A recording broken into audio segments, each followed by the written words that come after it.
Prezados, estamos voltando então para iniciar agora a sessão da tarde, estamos antecipando a sessão da tarde, né, para o horário melhor, como já é previsto pelo CAF, não tem problema. Então, vamos iniciar aqui a sessão da tarde.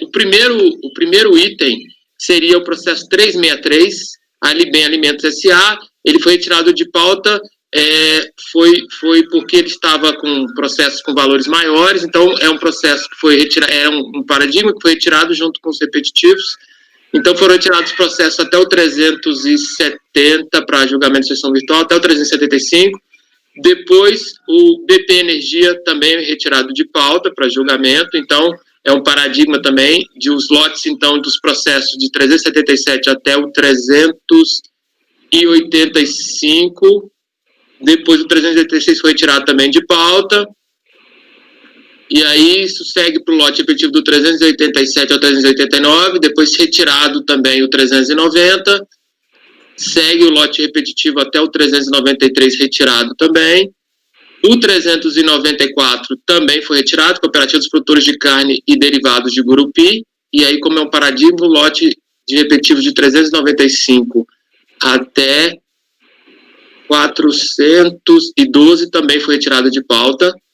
Por fim, então agora o primeiro item da pauta, considerando esses processos foram retirados para julgamento de instrução presencial, é o item 413 da empresa do recorrente Marketing Análises Brasil Limitada. O relator é o doutor Marcelo. Doutor Marcelo, quando estiver disponível, então estamos julgando os colegas o item 413, ok? Bom, é uma declaração de compensação não homologada. O DARF, indicado como origem do crédito no sistema da Receita Federal, constava como integralmente utilizado para liquidar um débito confessado. A recorrente alega que pagou PISA maior porque ela não teria descontado, não teria deduzido do valor devido para encontrar o valor a pagar o imposto de renda retido de notas fiscais de serviços emitidas contra a Unilever. E aí ela na manifestação de inconformidade, juntamente com a manifestação de inconformidade, ela juntou cópias dessas notas fiscais. A DRJ negou provimento por falta de provas e eu também nego provimento por falta de provas, porque ela até alegou que retificou a DCTF, não juntou cópia, mas alegou, mas mesmo que tivesse juntado cópia, ela teria que ter mostrado, como a gente sempre fala, a base de cálculo toda conciliada, para a gente chegar e concluir que houve um pagamento maior. Portanto, presidente, meu voto é por negar provimento ao recurso voluntário. Ok, obrigado, doutor Marcelo. Algum esclarecimento do voto?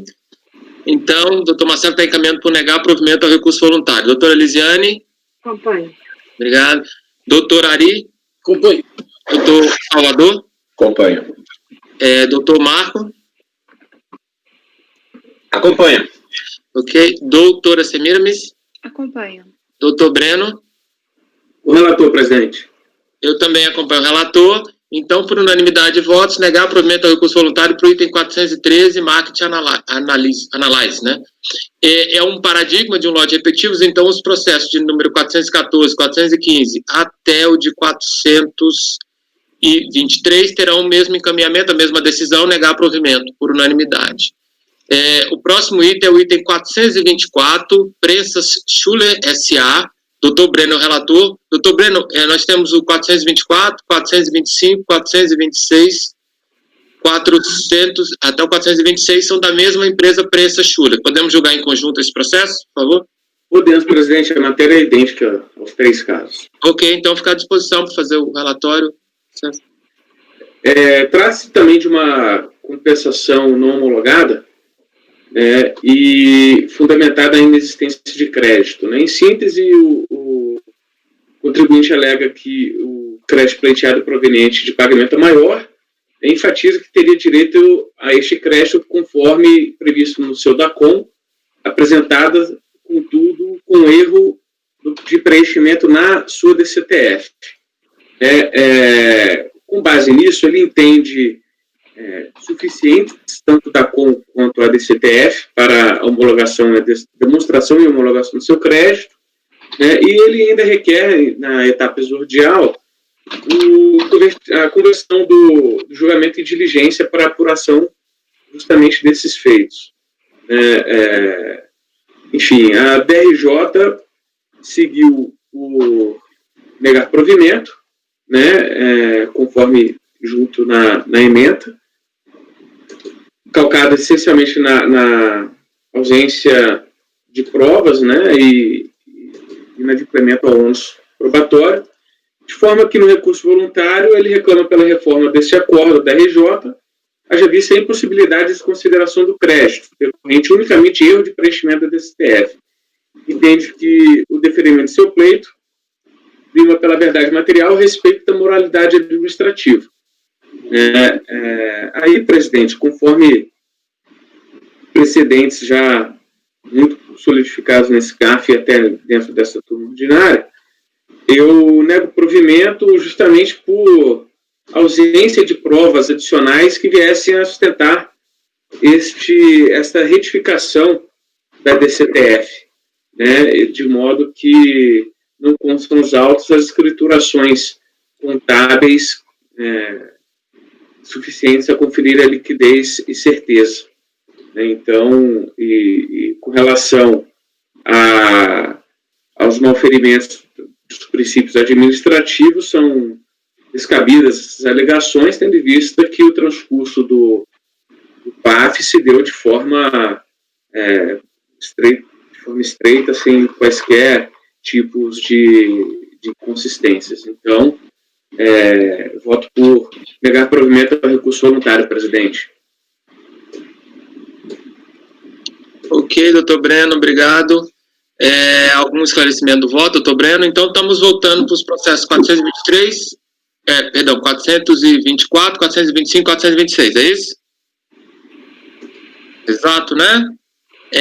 Doutor Lisiane, como vota, por favor? Acompanho. Doutor Marcelo? Acompanho. Doutor Ari? Acompanho. Doutor Salvador? Acompanho.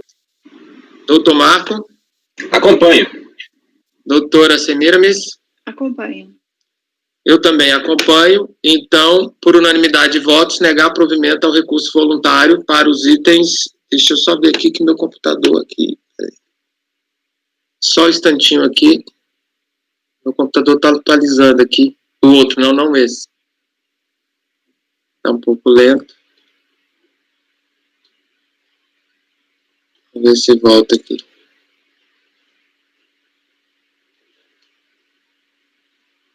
Está salvando aqui. Agora ficou bom.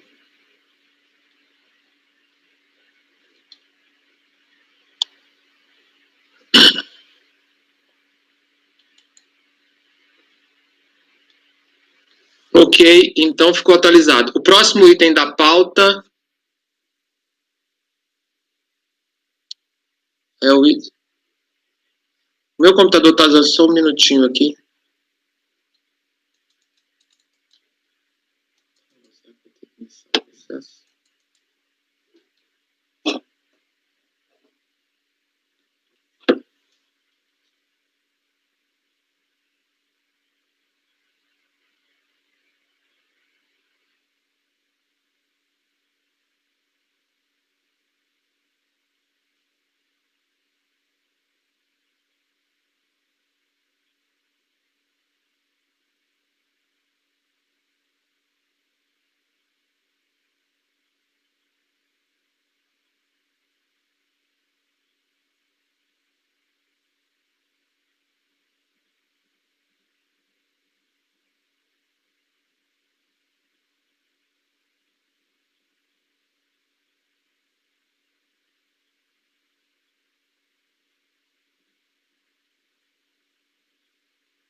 Ok, desculpe que é porque o meu computador está atualizando, eu peguei aqui o outro.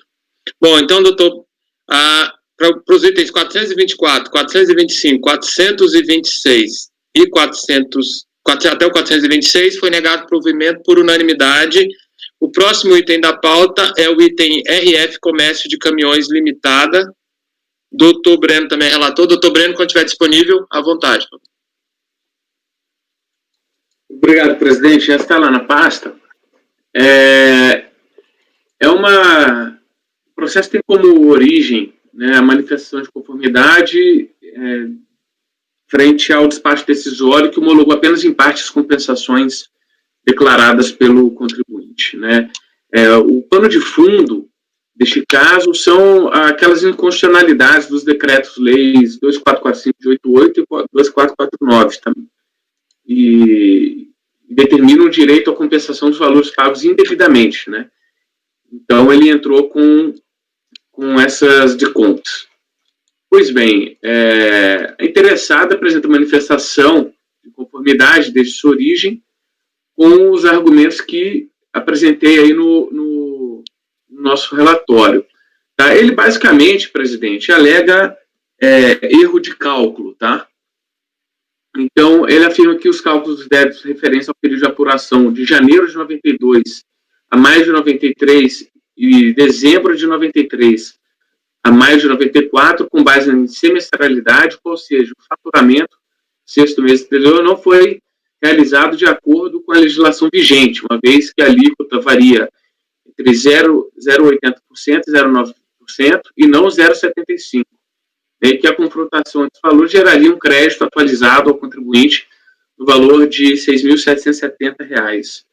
Esclarece que a emenda da decisão judicial de última instância, o STJ não autoriza a correção monetária da base de cálculo e ressalta que no período de junho a novembro de 93, a contribuinte efetuou compensações com crédito oriundos de um mandato de segurança, né, nos valores demonstrados na folha 4.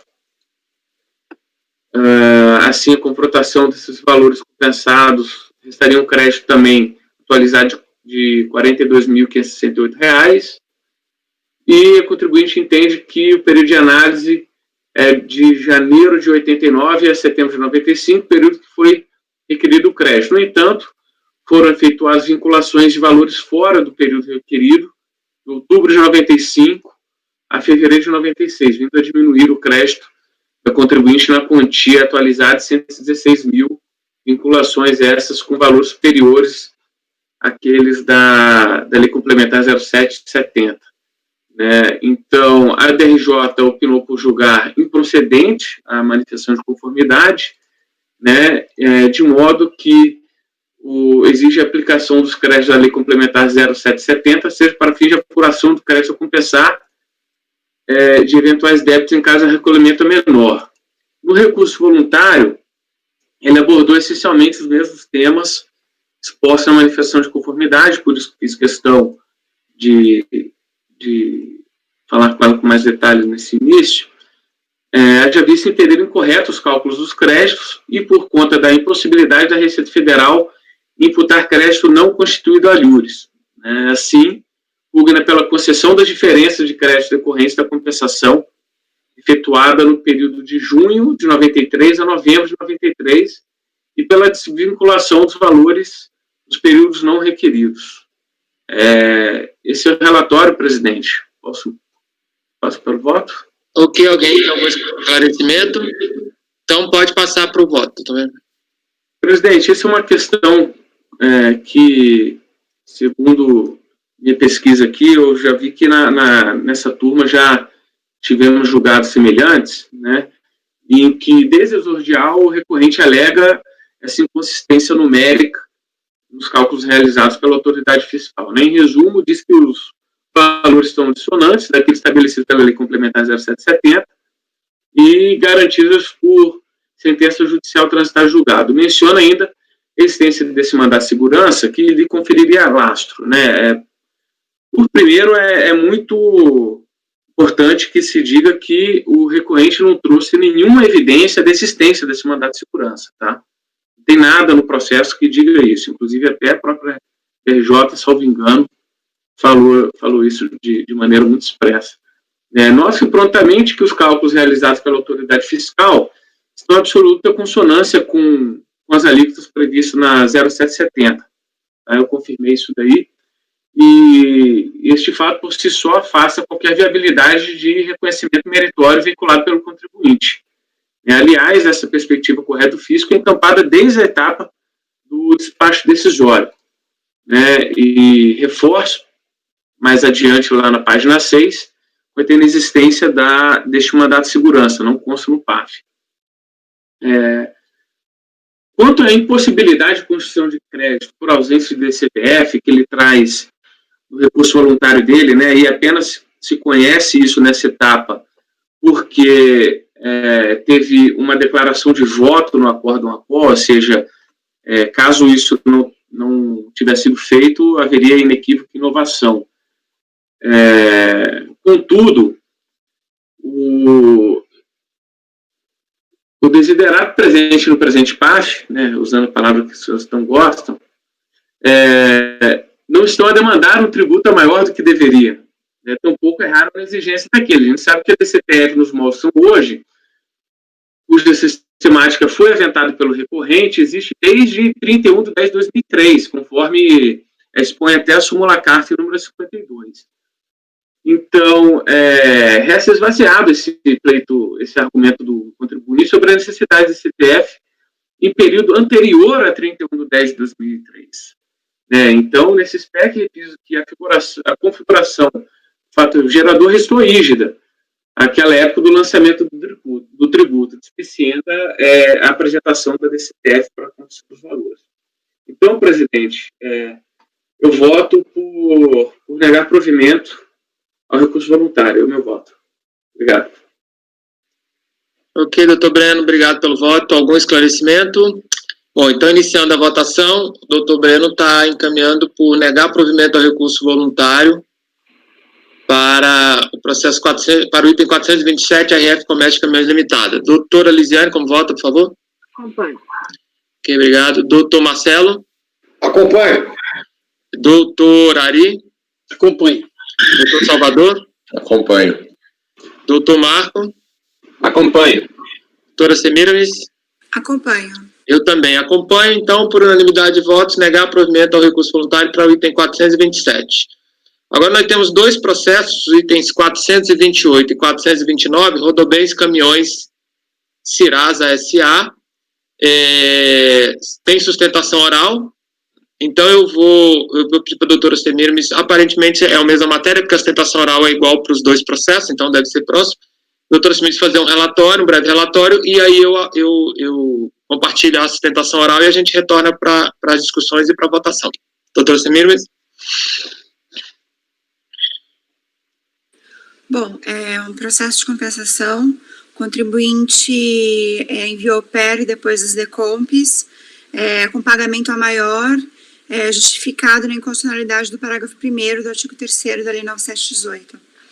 Ele não retificou a DCTF, então, num primeiro momento, o despacho decisório negou provimento por não ter localizado pagamentos desvinculados de outros débitos, e a DRJ, por conseguinte, negou provimento por entender que o fato de não ter sido retificadas as declarações não fez aflorar, entre aspas, o direito creditório. Aí, no recurso voluntário, ele alega que a decisão de piso e o despacho não observaram a verdade material e que ele juntou prova de que ele tinha esse crédito e que ele não poderia ter sido negado a ele o pedido apenas pelo aspecto formal da falta de retificação de DCTF. Em síntese, é esse o relatório, senhor presidente. Ok, doutora Semiramis, alguma dúvida? Eu vou compartilhar, então, a sustentação oral do patrono, que vale para os dois processos, 428 e 429.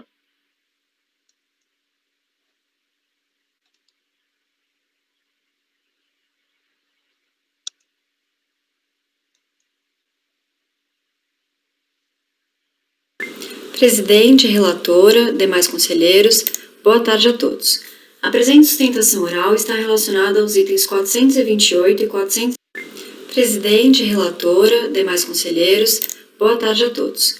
A presente sustentação oral está relacionada aos itens 428 e 429 da pauta de julgamentos do dia 30 de julho de 2020 da primeira turma da terceira Câmara da terceira sessão do CARF. Diante da similitude fática e jurídica dos casos, optou-se por realizar apenas uma sustentação oral para ambos. Trata-se de recursos voluntários interpostos em face de decisões de primeira instância que não reconheceram os créditos pleiteados nos processos, sem, no entanto, realizar a devida análise de sua rigidez à luz dos documentos comprobatórios acostados aos autos. Isso porque, no entendimento da DRJ, a falta de retificação das DACONs e das DCTFs inviabilizaria a análise e o posterior reconhecimento do direito creditório pleiteado. Ademais, para o processo de final 2019-13, alegou-se também que as provas colacionadas aos autos pela recorrente não seriam suficientes sem, no entanto, ser realizada qualquer análise do conjunto probatório, pois a DRJ entendeu que a recorrente deveria ter apresentado a integralidade de seus lançamentos fiscais para o período. Ocorre que os impeditivos impostos pela DRJ para a análise e posterior reconhecimento do crédito devem ser afastados por essa turma julgadora. Vejamos. Quanto à alegação da DRJ de que a falta de retificação das declarações inviabilizaria sequer a análise do direito creditório, é pacífico nesse CARF que essa justificativa não merece subsistir na medida em que contraria o princípio da verdade material. Isso porque deixar de analisar o direito creditório devidamente suportado por outros documentos comprobatórios, como ocorre nos presentes casos, sob a justificativa de que as declarações não teriam sido retificadas, além de contrariar o próprio princípio da verdade material, contraria também o princípio da legalidade, do contraditório e da ampla defesa. Assim, essa alegação deve ser afastada na medida em que, da análise dos conjuntos probatórios juntados aos processos, verifica-se que os créditos pleiteados estão devidamente suportados por outros meios de prova, quais sejam os livros fiscais e os demonstrativos de cálculo dos créditos.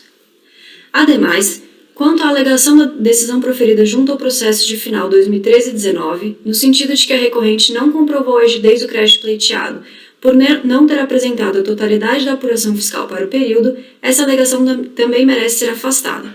Isso porque, como mencionado, a recorrente acostou à sua defesa todos os documentos comprobatórios que entendeu serem necessários para comprovar a rigidez do crédito, quais sejam partes do balancete do livro Razão, que demonstram que as receitas que compuseram o crédito foram devidamente escrituradas e, portanto, foram incluídas na base de cálculo da contribuição, e os demonstrativos de cálculo do crédito, que demonstram a natureza das receitas que compuseram o crédito e comprovam, portanto, que essas receitas são efetivamente estranhas ao conceito de faturamento. Esse conjunto probatório é suficiente, no mínimo, para indicar que existem indícios da rigidez do crédito pleiteado, razão pela qual, tendo a decisão de primeira instância entendido pela insuficiência do conjunto probatório, deveria ter convertido o julgamento em diligência para que, então, as autoridades fiscais pudessem analisar a integralidade da apuração fiscal da recorrente para esse período e, portanto, se manifestar a respeito da rigidez ou não do crédito pleiteado. O que não poderia a autoridade julgadora de forma alguma era não ter reconhecido o direito creditório pleiteado pela recorrente sob a justificativa de que não foram apresentadas a totalidade da escrituração fiscal para o período. Veja-se que essa alegação, senhores julgadores, assim como aquela relativa à necessidade de retificação das declarações, vai contra o princípio da verdade material, que determina que devem ser utilizados todos os meios necessários para a busca da realidade dos fatos. Assim, senhores julgadores, é certo que as alegações das decisões de primeira instância para justificar a manutenção dos despachos decisórios devem ser afastadas na medida em que contrariam os princípios que regem o processo administrativo fiscal, devendo os recursos voluntários serem integralmente providos para que seja reconhecida a totalidade dos créditos pleiteados nos processos.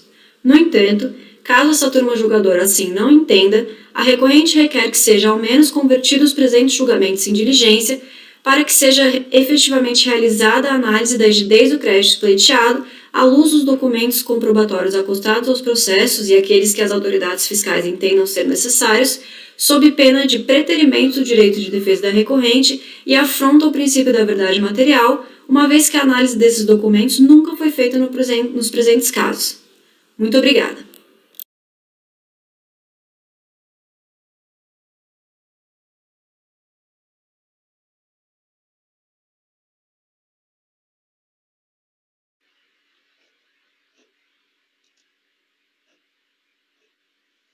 Senhores, retornando, então, alguém tem alguma dúvida após o vídeo para tirar com a relatora do processo?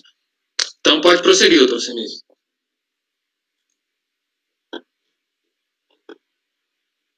Bom, é o seguinte, um dos processos, ele tem 48 apensos, totalizando, então, 49 processos da mesma matéria. O outro processo tem mais 3 apensos, então são mais 4 processos da mesma matéria. Então, tem essa questão de os processos terem os pedidos de compensação, e nos pedidos de compensação tem a indicação do PERDECOMP enviado. Então, uma primeira dificuldade que eu tive, que é um aspecto importante, os despachos decisórios todos não pediram nenhum documento para recorrente, nenhum. Eles simplesmente negaram a homologação das compensações sob a alegação de que o DARF já tinha sido utilizado. Não intimaram a recorrente a sequer apresentar nenhuma informação em tudo isso de processo. Aí veio a DRJ, embora tenha constado na ementa que não havia certeza da liquidez, não foi o fundamento majoritário do voto da DRJ. O voto da DRJ utilizou a questão da falta de retificação das declarações. E eu até repliquei aqui o voto da DRJ, porque o julgador usou o termo o indébito não estaria aparente sem a retificação. Então, também não analisou o livro juntado por causa dessa ausência de retificação. Então, quais foram os 3 problemas aqui? É um processo de compensação que é a prova do contribuinte? Sem dúvida, mas desde a origem ela não foi sequer intimada para apresentar nenhum cálculo. Veio a DRJ pelo fundamento mais superado, que é a ausência de retificação, negou provimento sem sequer também conhecer nenhum limite de crédito. Então, aqui no meu voto, eu fiz um histórico do fundamento jurídico do pedido, que é incontroverso, que é a inconstitucionalidade do parágrafo 1º. Em seguida, coloquei o conteúdo do despacho decisório, que é nenhum, né, simplesmente o DARF utilizado. Coloquei o trecho da DRJ, que negou provimento com falta na retificação. E aí, o conjunto probatório, pela inconstitucionalidade do parágrafo 1º, a recorrente alega que o seu indébito seria decorrente, então, da incidência das contribuições sobre juros, receitas financeiras, bonificações, excedentes de estoques, aluguéis, recuperação de despesas em garantia. Então, eu sopesei da seguinte maneira: a compensação é a prova do contribuinte? Sim, ela não se quedou totalmente inerte, porque ela trouxe planilha mostrando quais eram as verbas que ela indica como receita financeira e também trouxe balancetes e livro-razão. Faltou uma conciliação maior nos termos daquilo que a gente sempre comenta, faltou uma conciliação maior, mas veja que ela não se manteve inerte. Ela declinou quais são as receitas que ela entende como não passíveis de incidência, com base no parágrafo 1º, e ela trouxe os livros balancete e razão. E, por outro lado, nós temos a autoridade fiscal, que se manteve totalmente inerte, tanto na origem quanto na DRJ. Então, sopesando essas duas situações, eu entendi que o único caminho possível aqui seria uma diligência para esclarecimento, tanto da natureza mesmo dessas contas, se elas realmente são receitas financeiras, e também a utilização da documentação juntada como suporte probatório para isso. Além disso, eu senti uma outra necessidade, porque eu analisei os 48 anexos e analisei os outros 3 anexos ao outro processo. E eu verifiquei que eles todos somados não fogem do patamar para a sessão virtual. Só que me surgiu uma dúvida: não estão juntados os PER? Então, se não estão juntados os PER, eu não tenho a segurança, como os períodos eles são bastante antigos de pagamento indevido, o pagamento indevido teria sido do período de agosto de 99 a 14 de novembro de 2002 e também 2011, ao passo que as pré-decompos foram enviadas entre 2004 e 2008, eu não tive a segurança de analisar a ocorrência ou não de decadência com base na súmula 91 do CARF. Então, como a minha proposta é uma diligência, a minha proposta é por abordar os dois aspectos. Passando a última folha do voto, por favor, a minha proposta é a seguinte, que ela seja intimada a apresentar relatório fiscal e contábil que discrimine, então, a composição da base de cálculo das contribuições de todos os períodos pleiteados, ou seja, dos 48 anexos, mais este, mais os outros 4 processos, que estão no outro item da pauta. Então, que ela discrimine a composição dessa base de cálculo, segregando as receitas, né, operacionais, não operacionais e as financeiras, e que ela descreva detalhadamente essas receitas não operacionais e financeiras, com a natureza e função de cada uma. Porque no momento em que ela declinou, por exemplo, bonificação, a gente teria que entender essa bonificação para saber se é financeira ou não. E os demonstrativos dessas bases de cálculos conciliados com os livros que ela já apresentou, que são Razão e os Balancetes. E as declarações originais, que no caso não houve retificação, mas são as originais que já constam. Aí que ela fizesse, então, o quadro final consolidando as informações de base de cálculo original, valor das contribuições recolhidas, base de cálculo após a exclusão das receitas indevidas e valor do indébito de cada período. E que ela aponte também para cada processo a data de recolhimento do pagamento e a data do correspondente PER e DECOMP, que foi aquela outra dificuldade que eu tive, porque como são 55 processos e não consta o PER, mas nas DECOMPs tem referência ao PER, eu não consegui analisar para cada um deles e também não consta uma tabela feita pela autoridade consolidando todas essas informações. Então, eu aproveitei o pedido da diligência para pedir também para ela declinar para cada pagamento indevido a data do correspondente PER e o DECOMP.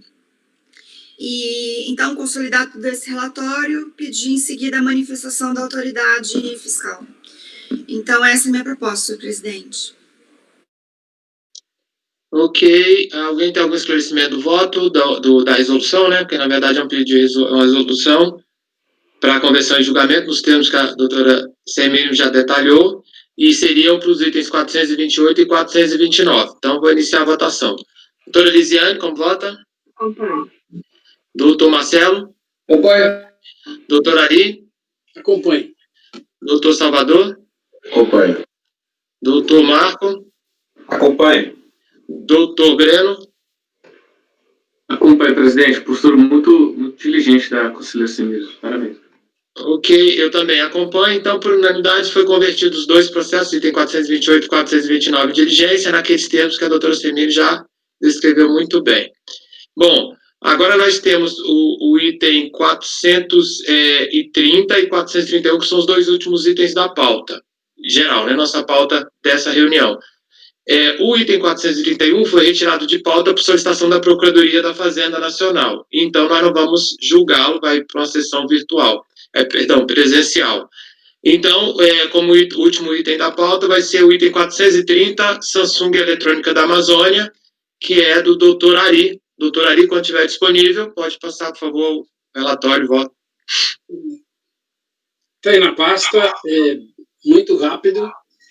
É uma notificação de lançamento que cobrou multa por atraso na entrega do DACOM. O DACOM deveria ter sido entregue no dia 7... Peraí, deixa eu ler aqui.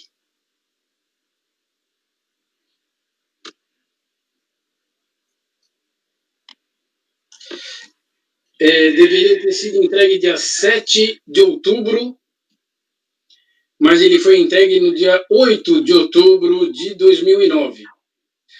Aí eu coloquei a notificação de lançamento, o prazo final de entrega era dia 7, mas foi entregue dia 8.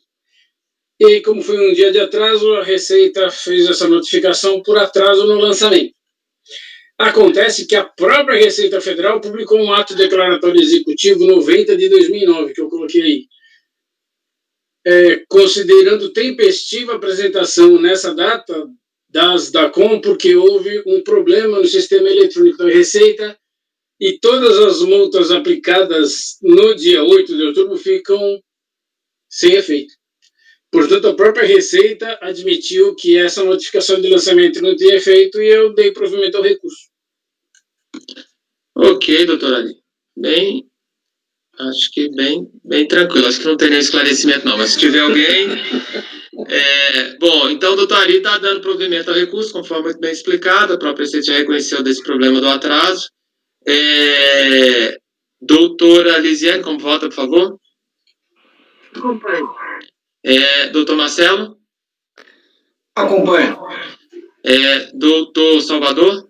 Acompanho. Doutor Marco? Acompanho. Doutora Semiramis? Acompanho.